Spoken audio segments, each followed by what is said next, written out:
we've had multiple teams that work with us, multiple volunteers that work with us. And every year we coach them, we tell them, what is it that we're looking for? And the first thing I tell them is, just place yourself there as an attendee and think of what will make you feel wow, or what will give you an aha moment. Everything is eventually coming down to these feelings. Ideas is a great thing to discuss and put through, but not every speaker can communicate an idea. Not every speaker. I think 70% of people find it hard to understand that their job as a speaker is not there because they are a persona or they have an idea. It's mainly to communicate that idea so that people listen, understand, and do something more with it.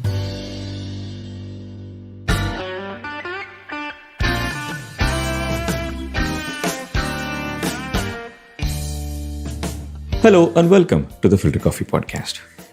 If I ask you, which are the iconic brands that stand for knowledge, what would you tell me? Encyclopedia Britannica, Wikipedia, Nat Geo, TED. TED for me is a personal favorite because unlike some of the others, it's a curation.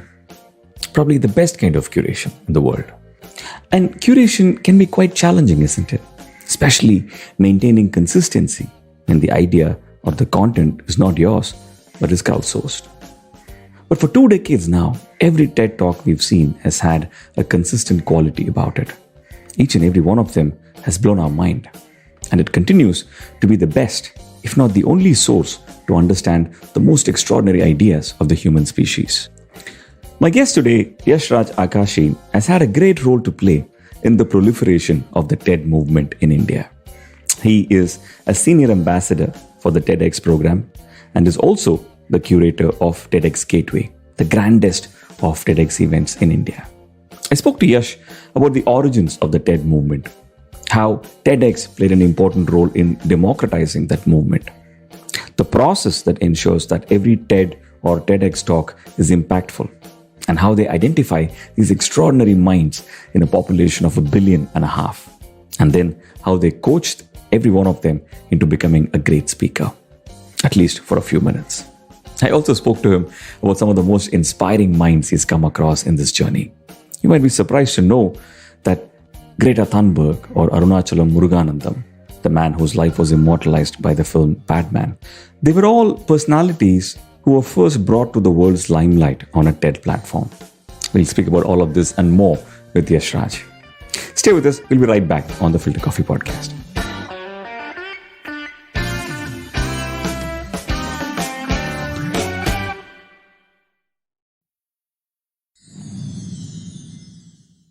Welcome to the Filter Koffee Podcast, Yash. How are you doing?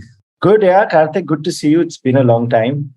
It has been an extraordinarily long time. I think the last time I saw you in person was in one of the TEDx Gateway events, which I've become a fan of in the last half a decade or so. And we've been trying to do this for a while. I've been trying to tell this story of how you got involved in this and how the TEDx movement have sort of grown in India.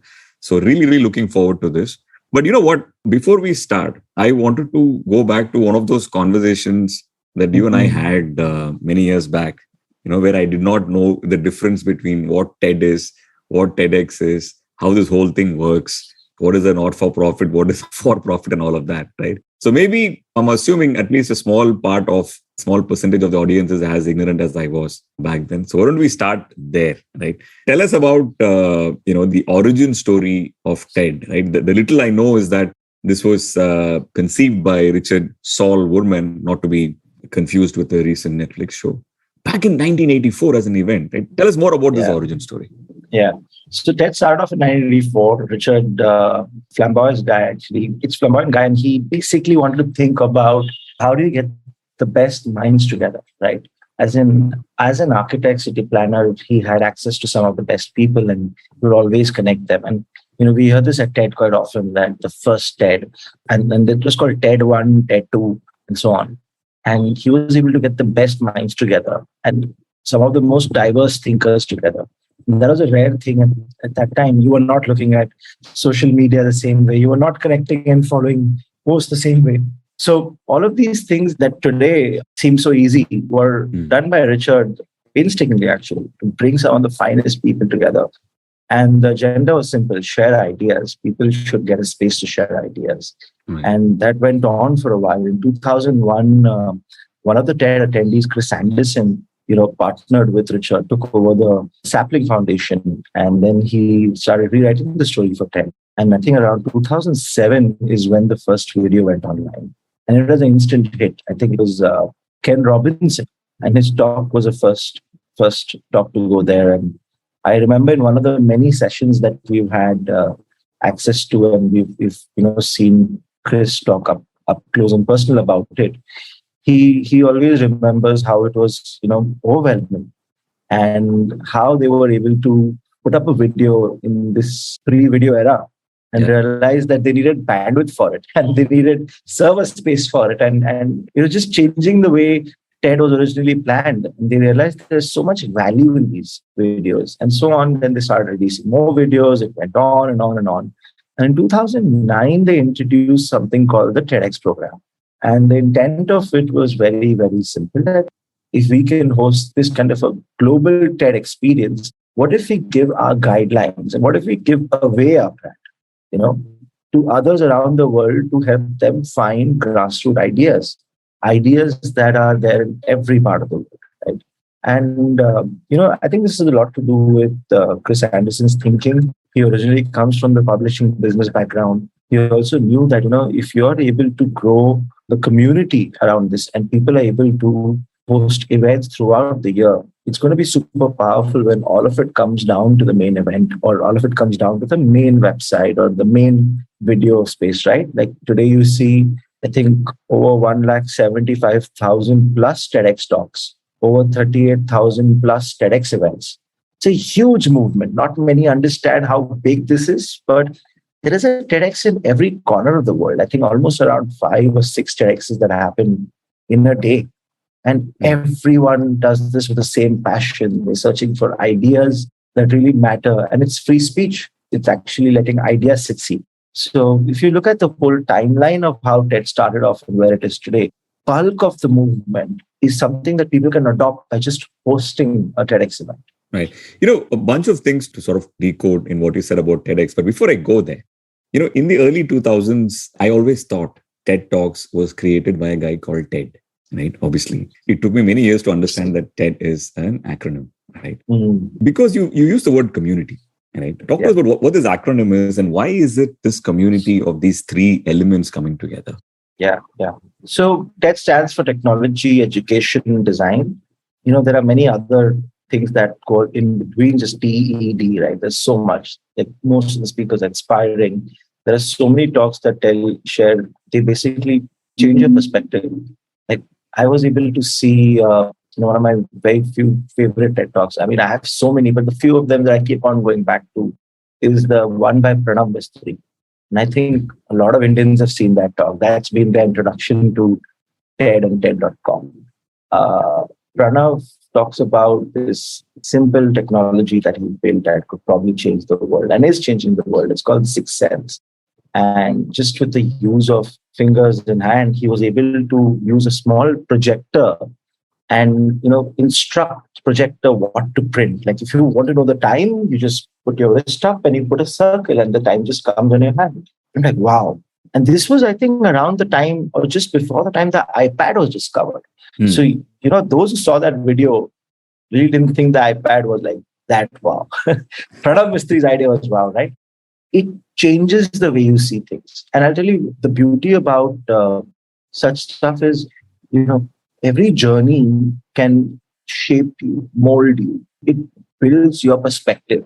We're all the same. It's just how our mind journeys through these perspectives. And a big part of the community allowed us to learn from other people. Like, I think TED allows a borderless world. Being in the TEDx community, I know what's happening in Iran. I know what's happening in Amsterdam. I know what's happening in Sydney. I know what's happening in Sao Paulo, any of these places, because we have friends, colleagues just like me who are hosting TEDx events. They know the local pulse of things. They know what's really happening. They know which side. And because they understand perspectives, they're able to clearly tell you the sides. That to me, I felt was amazing. So the whole movement of TEDx are people who are hungry hungry for knowledge, curious soul. Like we always say, the magnet that curiosity is the magnet that pulls people to TED. And all of us are, I think, born curious. We have that one gene, KIDA actually, that makes us curious. So think of a community of hundreds, thousands of organizers actually, who are just curious and they want to share something from their part of the world.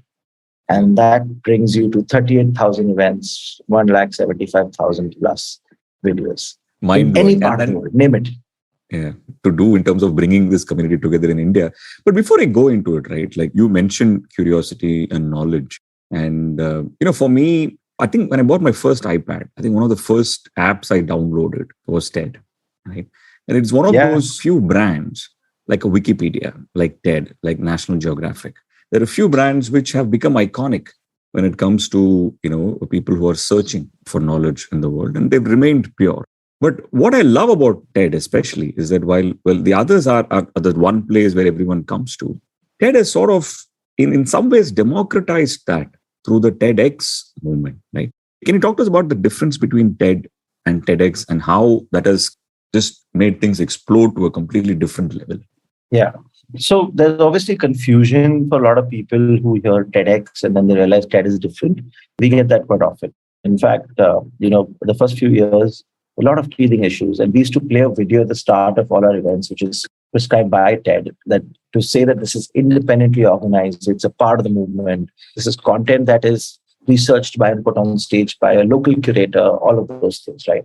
But still people would really look at the first three letters of TED and say, this is a TED event. It is X equals to independently organized TED event.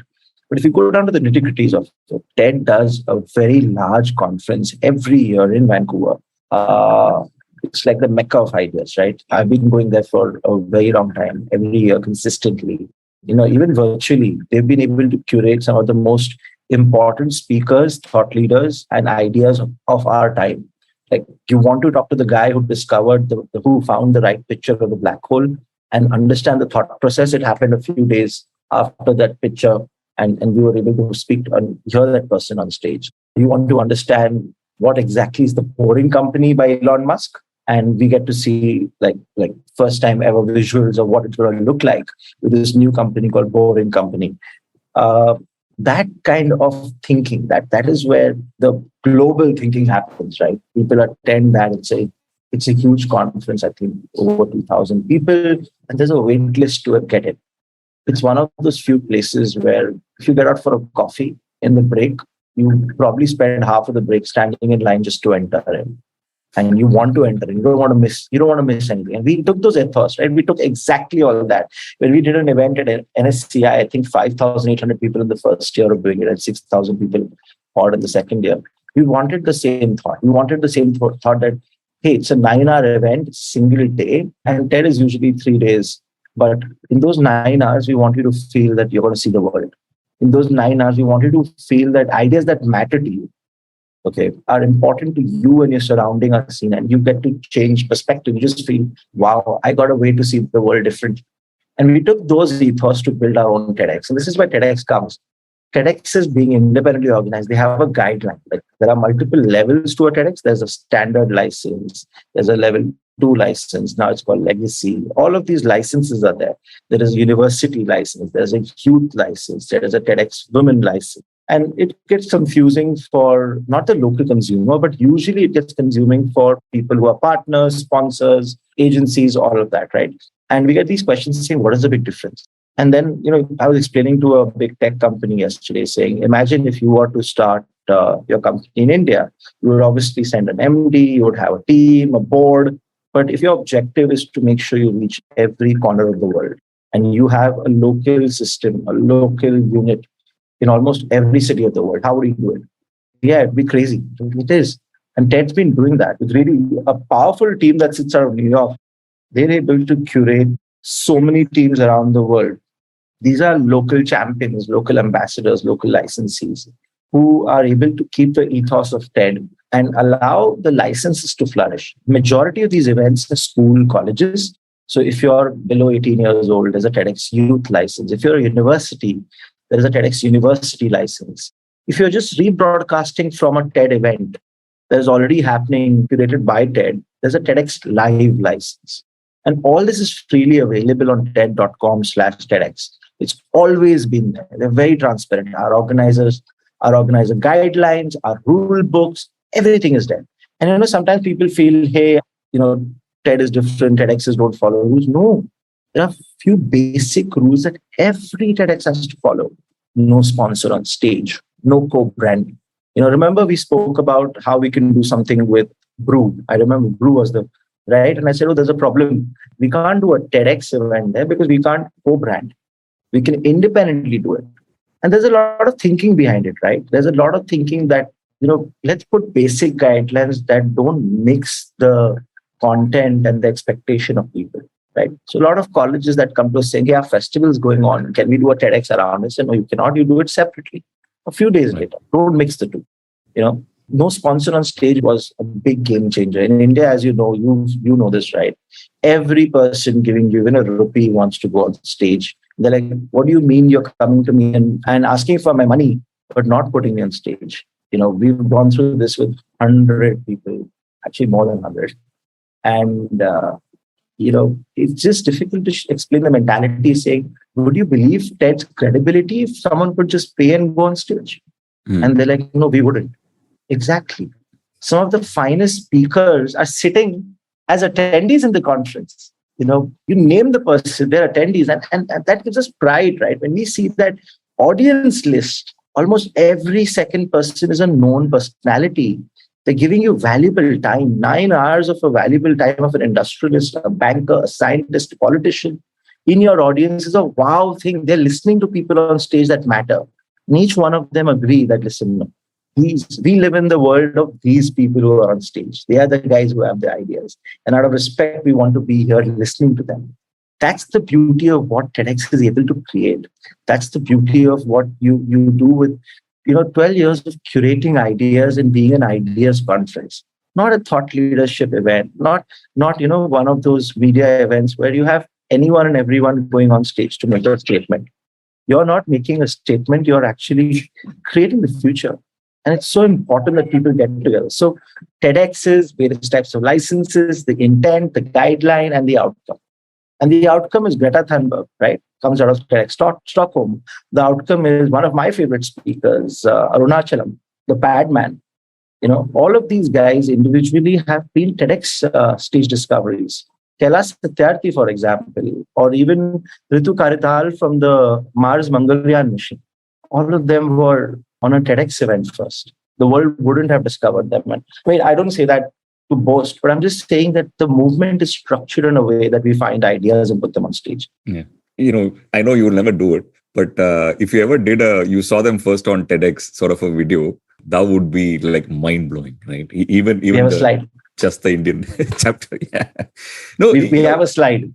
I would love to see that slide. Yeah. The couple of things that you said, which was really, really inspiring, is that the moment you say that there is TED and then, you want to open different TEDs in different parts of the world, then, some people often think of it as, okay, then this is a franchisee model. It's not.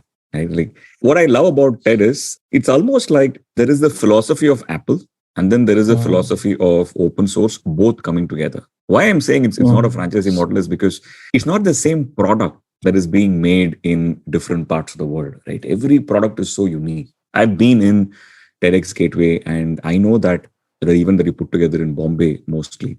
And I know that that event, like you rightly said, it's an opportunity for you to be in the room, right? There is a certain energy in that room throughout those, 8-9 hours. You can't catch it on YouTube and experience it. You can't hear bits of it and experience it. You have to be in that room to sort of soak in that energy, right?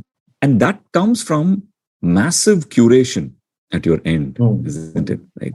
So you spoke about brands, and of course, these guidelines are very clear in terms of what you can and cannot do. But identifying speakers, identifying the session itself. I know that you and I have a common friend who you met in a different event, and he was presenting something else about his company, and then he said, "You know what? This guy will be a great TED talker." Right. And then I'm referring to Lux Narayan. Lux.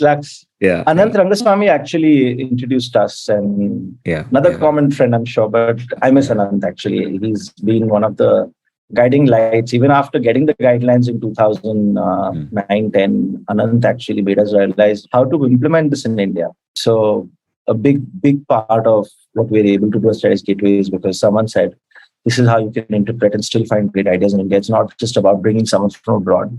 It's about finding local heroes against all odds. I mean, I'll tell you an anecdote. As a very senior journalist that I spoke to in 2010, and I had a bureaucrat who helped me connect with him, and this person sets up a call. He's like, yeah, this person told me to talk to you. Tell me what is it about. And I said, I want to talk to you about TED Talks and this whole conference you're doing. I think he was in a bad network, and he heard dead dogs. He just heard that. He said, what dead dogs? What dead dogs? It's an embarrassing story, but it really motivated me to say, listen, everyone's going to know TED someday. The world's just going to be people who don't know and people who know, and people like the don't know guys are going to become the ones who are like, I know now what it is. And that's how it was in 2010. No one knew TED Talks. Yeah. And then those memes, right? Does TED only do the talking and all of those things, right? Yeah. But today it's evolved. Today it's evolved to see, Greta Thunberg was found on this. Someone as important as a local mayor who's talking about the city plans gave a TEDx talk. Someone as crucial as someone revolting in Hong Kong against the whole regime gave a TEDx talk. This is possible because of the guidelines that you put through, right? So, and that's what I want to explore a bit. And I'll come to Anand. I think Anand is a very important part of the story. But what I was saying is that, you identify speakers like that, and then you sort of coach them. You spend a lot of time coaching them to deliver that extraordinary talk, right? Talk to us a little bit about that process. How do you identify what are you looking for in a speaker? And how do you coach them into delivering the right content? Yeah. We've had multiple teams that work with us, multiple volunteers that work with us. And every year we coach them, we tell them, what is it that we're looking for? And the first thing I tell them is, just place yourself there as an attendee and think of what will make you feel wow, or what will give you an aha moment. Everything is eventually coming down to these feelings. Ideas is a great thing to discuss and put through, but not every speaker can communicate an idea. Not every speaker. I think 70% of people find it hard to understand that their job as a speaker is not there because they are a persona or they have an idea. It's mainly to communicate that idea so that people listen, understand, and do something more with it. Like, for example, Karthik, we so had they're this, a vehicle for the idea. That's what people fail to understand. I call them the drivers to the mind space, right? And I always tell my team that, place yourself there as the listener and try to think, is this idea relevant? Is this the right person talking about it? Do they have the right body of work? Do you think they will continue doing this? Very crucial, right? We always meet people across who are famous for small things they do, but they don't continue doing that, right? Like everyone I know, we interview a lot of people. My team reaches out to 3,000 names. Maybe that's less, maybe 5,000 names. I don't know. They reach out to so many names. We have a massive repository. And then they hear back from half of them. Then they ask them for a script. They ask them for an idea blurb. Then they ask them for a call to understand their idea blurb. Then they ask them for a script. Then they ask them for a video draft.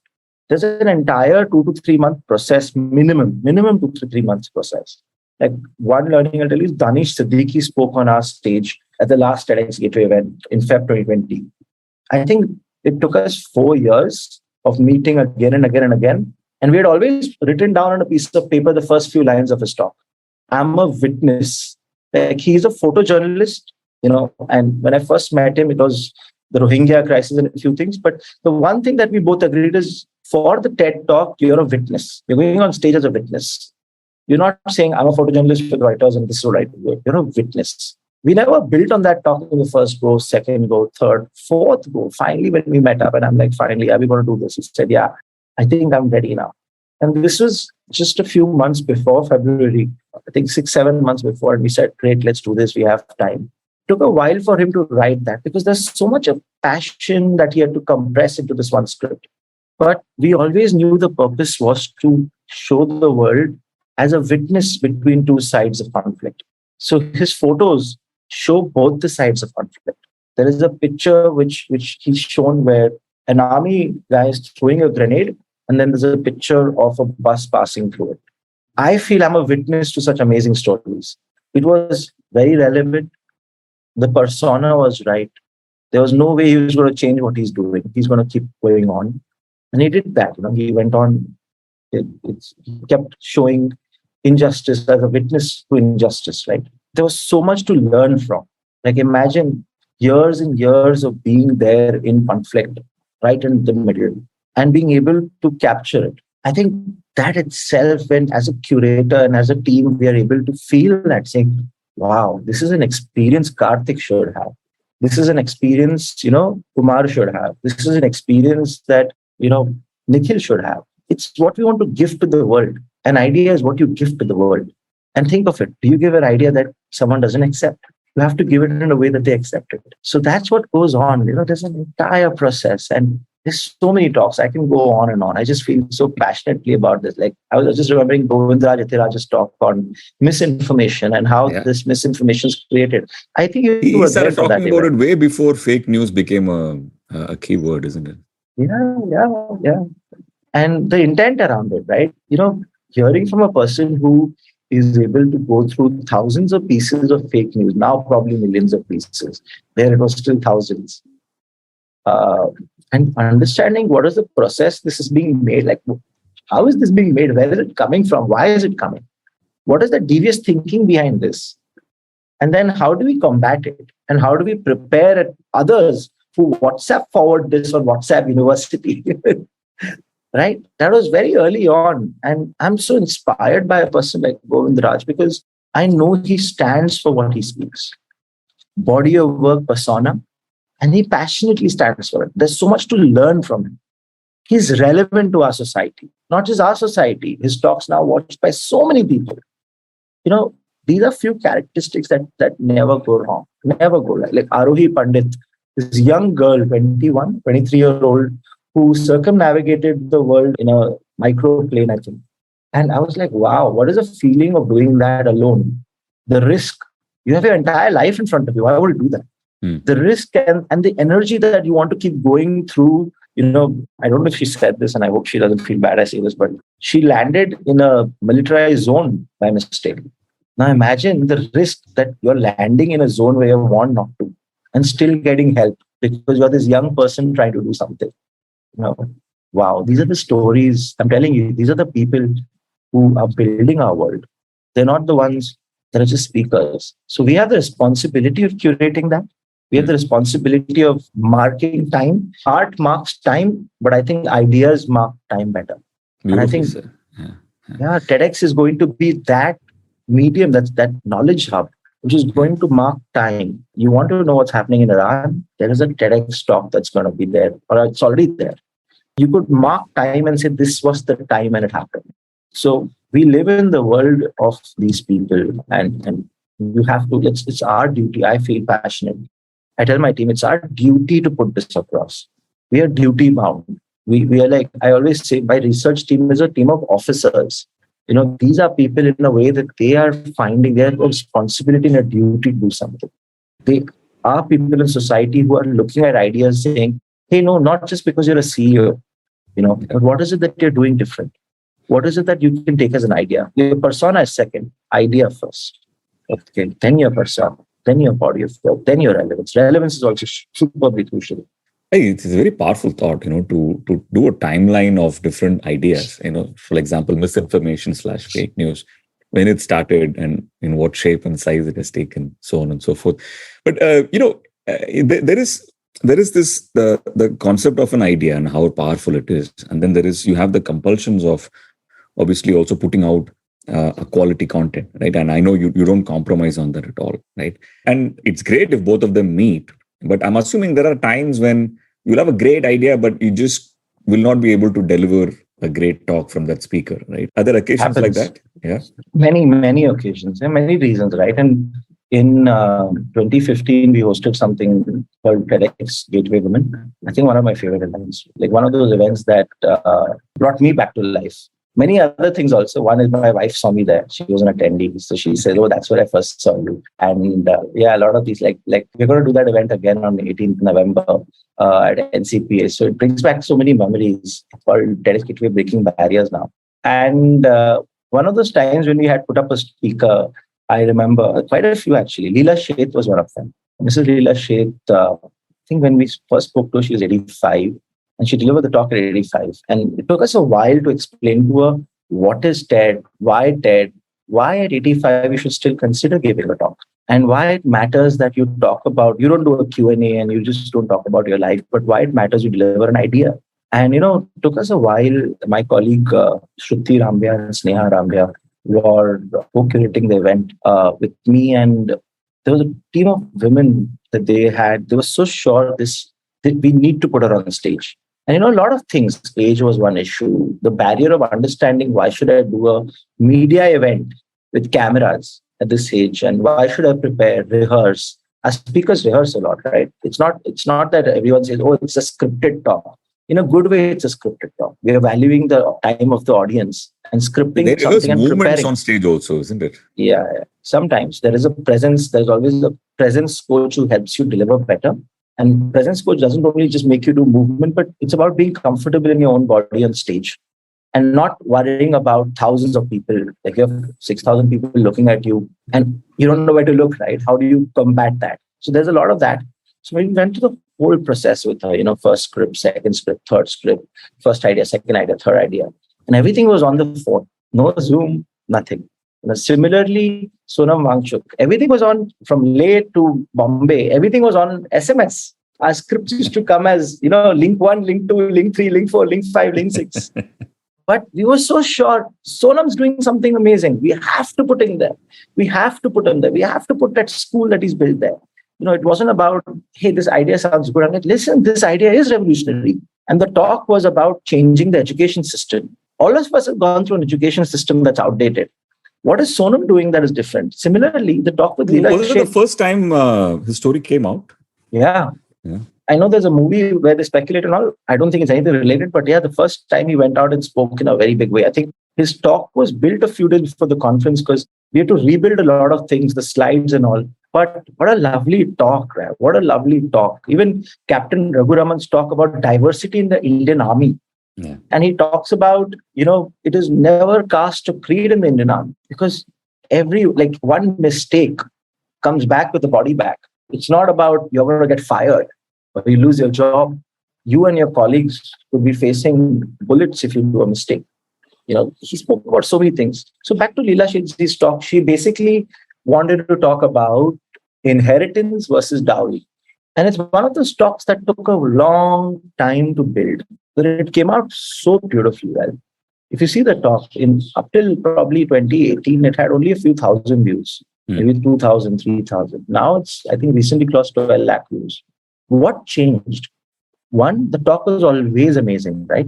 From the day you saw it on 29th May 2015, Friday, 2 p.m. to 15 p.m. or 2:30 p.m. I remember the time very well because we know the speaker's talk ourselves by heart. And from that moment till now, what has changed? One, there were 1,000 women and 50 men in the audience, and they all loved it. They all stood, and people were in tears when they heard about stories of dowry. People were in tears when she said inheritance, and people were in tears when it said it's not the judiciary, but the father. The father should give their daughter, accept the daughter to give her inheritance. That is truly Indian. I remember getting calls from other TEDx organizers saying, do you think this is an old phenomenon that you're talking about? I said, no, it's happening everywhere. It's happening everywhere. Even now, there is ooch and neech and up and down in weddings. A lot of weddings face a pressure saying, who's going to do this? A bigger wedding? What car do you want? There's a lot of this invisible pressure. Leela Ji at 85 hit that pressure and said, this is the reality of our society. No one is talking about it. You think things have moved on and all. No, she spoke about not the evil of dowry. She also spoke about the beauty of inheritance. I think I remember telling her that, ma'am, this talk is going to be amazing. And she says, it's the last thing I wish I could have changed. I really wish I would have changed this. I could have changed this, but I hope this talk does that. None of us hoped it will cross 1 million views. No, we just said it's important, it needs to go there. And it's there. It's one of the best talks on TED.com. It's one of the most unique talks ever on TED.com.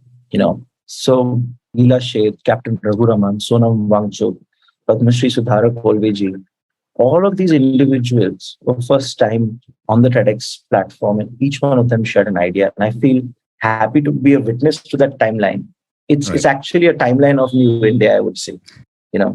So yeah. I was going to ask you later on to end the episode by asking you, your favorite talks, but you've spoken about so many. But I know when we connected just before the recording, you also mentioned Bhutan head of state. Yeah, the former Prime Minister of Bhutan, Shereng Tokbe. What about his talk? I first heard him at TED. I think TED 2016 or 17. And the way he started his talk, I think it was an 8 a.m. talk on the last day of TED. Usually people prepare to leave when there's a small picnic in the end of the day. You meet friends and go back to your country. The talk started off where everyone was wondering, why is it so warm? And we just said, this is just a part of what you're going to feel with climate change, with the earth warming. So most of us who are attendees were in that feeling. As a curator, that's what you do. You create the impression. You create that kind of a feeling that pulls out relatability, right? And Chris Anderson did that. And then when he got Shane to talk on stage, he spoke about, basically, there are many things. We get to see a talk which is beyond what's on stage. But, it's a lot to do what I could relate to about climate change. And he said, listen, you're from Bhutan, you're a neighbor. I remember walking up to him and saying, sir, ye India mein bhi bolo. And he says, yes, I have to. Please tell me when. We just said, let's figure out something. And I think 2018 or 2020 is when we got him finally. And we did a Q&A with Ralph Simon and Mr. Shereng Tokbe. And they were talking about the importance of the Hindu Kush, the Himalayan region, and climate change, and how India and China should work together. Otherwise, small countries and eventually India and China will face a lot of trouble. Look at where Bhutan is placed and look at what happens where you have these excessive floods and issues happening through. Look at the climate change impact to such countries.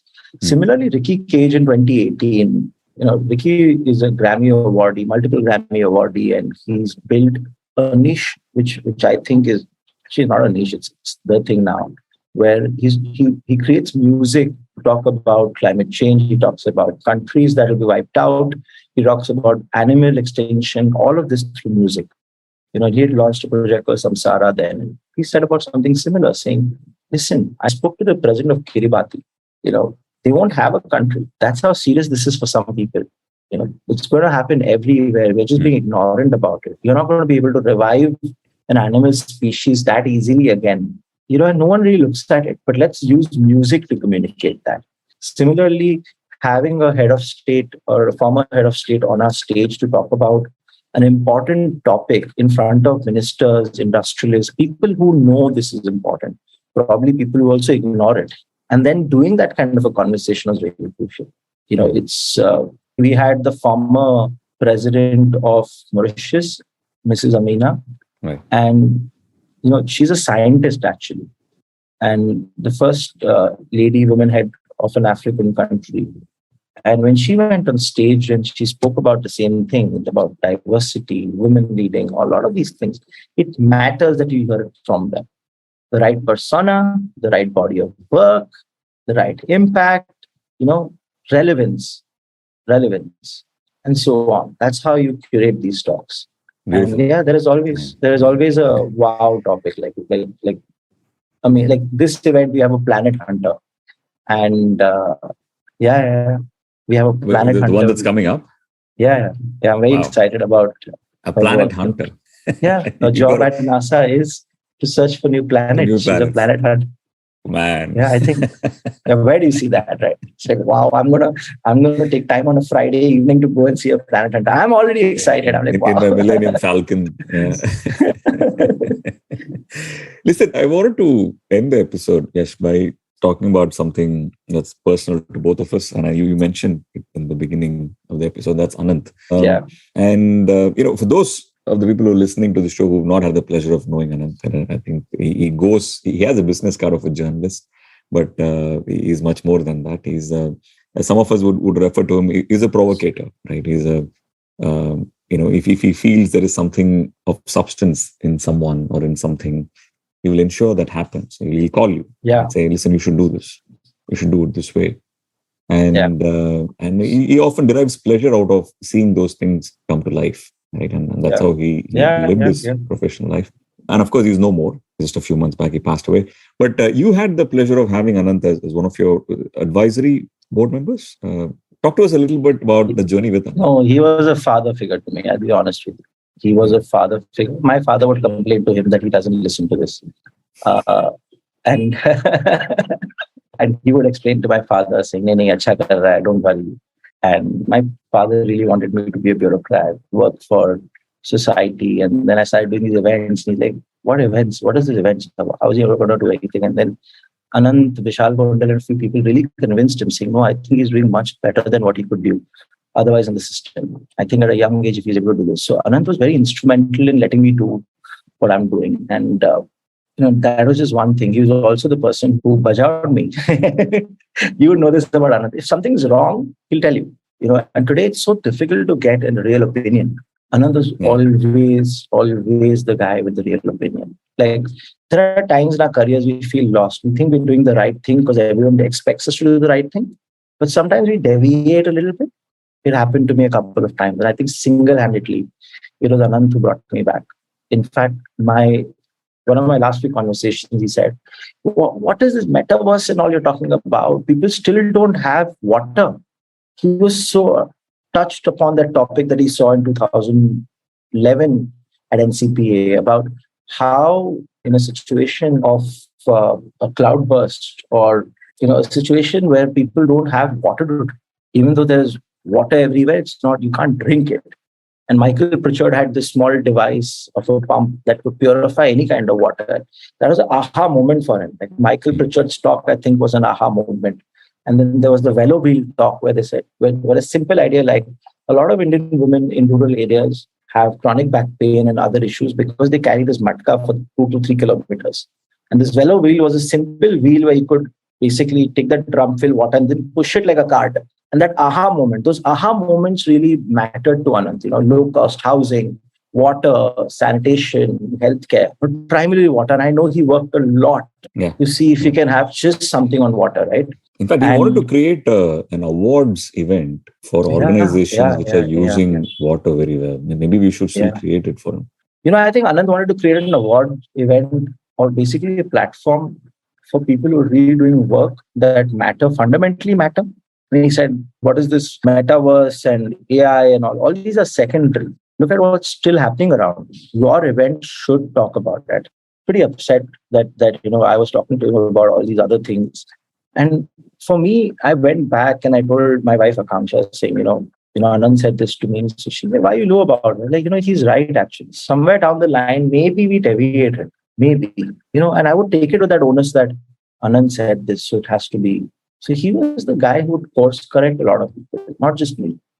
When I ended up meeting so many of his friends, I realized he used to do this passionately, hundreds of people, maybe thousands. Each one of us there is a unique Anand fellow, I think, who's had the privilege of being able to get advice, time, even a shouting that helps us. Like, it's like a mirror. Anand was that mirror. And I still have his voice in the back of my head, and we would meet up to have omelette and go to this Irani cafe in Bandra, and he would tell me so much about what's happening, so much. And it didn't matter to him. Media, this company merging, that it doesn't matter. How does it matter? Very few people don't get excited by such things. He was able to see through. I wish I could just inculcate even 1% of what Anand stood for and what he wanted us to be. I'm sure the world will be better. He always wanted the world to be better. He always wanted us to be a part of making it better. And I think that's what Anand stood for. Yeah. Beautifully put. Yes, thanks so much. It was Thanks, Karthik. a somber note to end an otherwise inspirational conversation. I hope to have much more because, every time I speak to you, I get to know about some great idea. I've just made notes about 3-4 people you mentioned who I didn't know about, right? What you're doing is an extraordinary work, and look forward to seeing much more this year. Yeah. When is the event happening?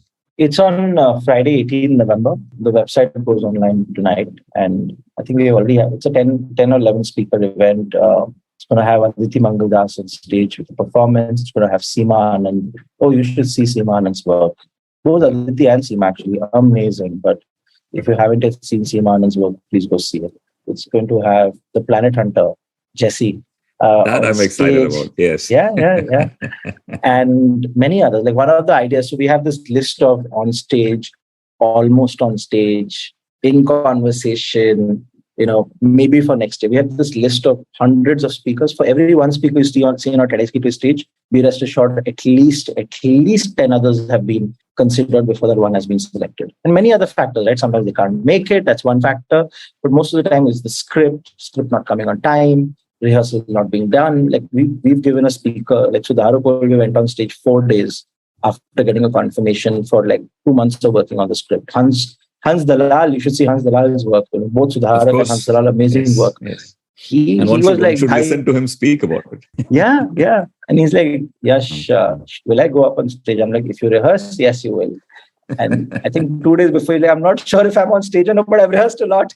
And Hans tells me, Raat ko 3 baje also, if you wake me up, I remember that talk. And for those of you who have not heard his name before, Hans does extraordinary work in tiger conservation in Taroba. Yeah. And much more. Hans is one of the most amazing, beautiful human beings there. That's I think you learn so much when he's around. And he's such a chill guy. And, all of these guys, like I have the privilege, I tell my team, the privilege is ours to be able to be in the midst of such people. And I go back and say this, these are the people creating our world. This is the world you want to be in. This is the world we all should be. It's something we deserve, and so on. So there are a lot of these speakers that we do, and we do it with a mission or an objective saying, let's mark time. Something Leela said in 2015 is relevant today. Something Hans said in 2016 is relevant today. Something Angad Daryani said in 2013 when he dropped out of school to start Makers Asylum is so relevant today about education. Something Sonam Vanchuk said, So there's a lot that's going to be there on stage. In fact, my team's actually interviewing the first transgender football team. And the idea is so simple, saying, hey, men, women, football matches, where are the other genders? In a population of 1.45 billion, and you know how big the sports market is. Yeah. Karthik, your network values sport. But did you ever ask yourself, why are there only 2 genders that are playing sport and given prominence? So a lot of these things are questions that we're asking and we're putting answers to them, or somewhat people who know answers to them. Actually, I can't say that we put the right answer there. We put at least the right person who will give you the answer.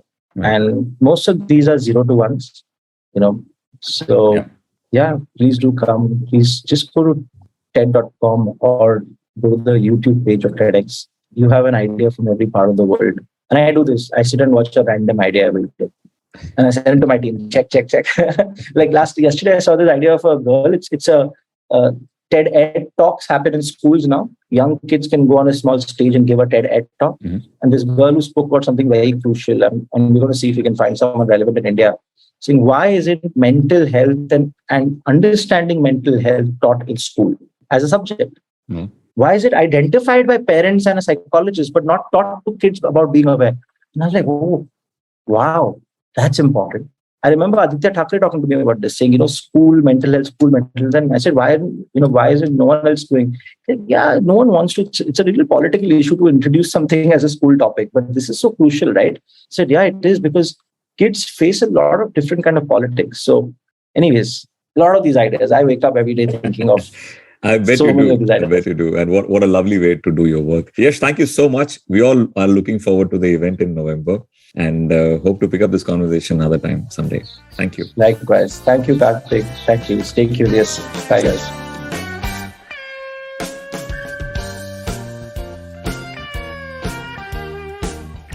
you like this podcast, don't forget to check out other interesting podcasts on the IVM network.